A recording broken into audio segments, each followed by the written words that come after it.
Mes parents sont les plus radins de France. Pendant des années, j'ai cru que mes parents étaient pauvres. J'ai vécu terrifié à l'idée de faire une connerie qui coûterait de l'argent à mes parents, genre casser un verre à la cantine. Ils m'auraient défoncé, c'est sûr. Et puis récemment, j'ai découvert qu'enfin on avait juste fait partie de la classe moyenne. Salaire pas ouf mais rien d'affolant non plus.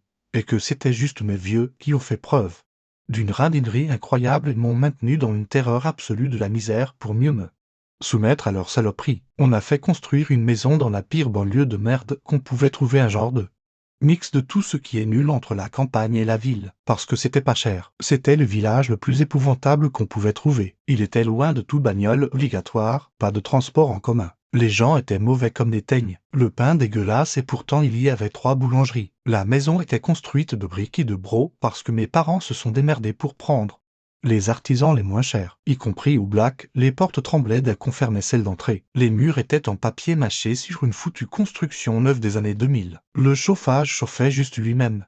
Je haïssais cette putain de baraque, on a fini par la vendre.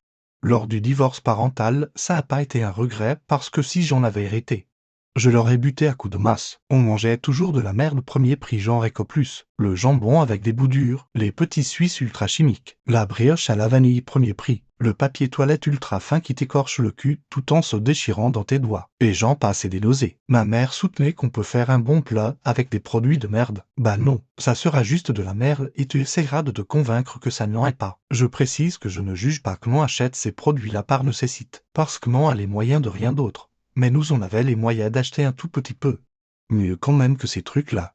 Ça m'aurait peut-être évité de développer de l'obésité à 15 ans. Quand on partait en vacances genre 2 fois en 20 ans, on allait dans des campings moisis remplis de cassos, on dormait pas du coup, et on n'achetait jamais de souvenirs ou autre. Ça coûtait trop cher.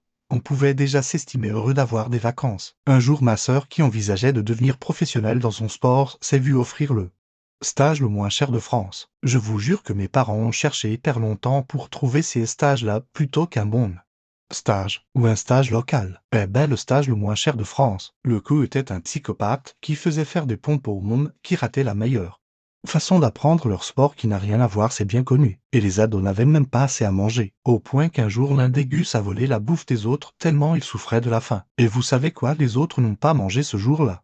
Parce que étant le stage le moins cher de France, ils n'avaient pas l'argent pour racheter de la nourriture supplémentaire. Quand j'ai quitté la maison pour mes études, mes parents m'ont fait un caca nerveux parce qu'ils perdaient 20 balles d'IPL à cause de mon départ. Mais par contre, sortir des saloperies racistes sur les Arabes qui ne feraient des gosses que pour les allocs, c'est pas pareil, hein. Évidemment, j'ai payé mes études toute seule. J'ai même eu droit à l'épicerie sociale pour les étudiants précaires. J'ai appris des années plus tard que mes parents avaient rempli le document de telle façon que j'y et droit. En gros, disons les choses, ils ont falsifié un document officiel qui me concerne.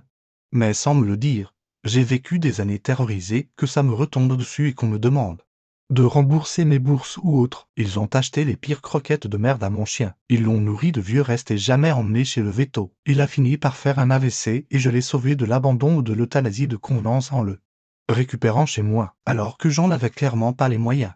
Ces dernières années ont été les meilleures de ça. Vie, je me suis privé pour lui mais il n'a manqué de rien.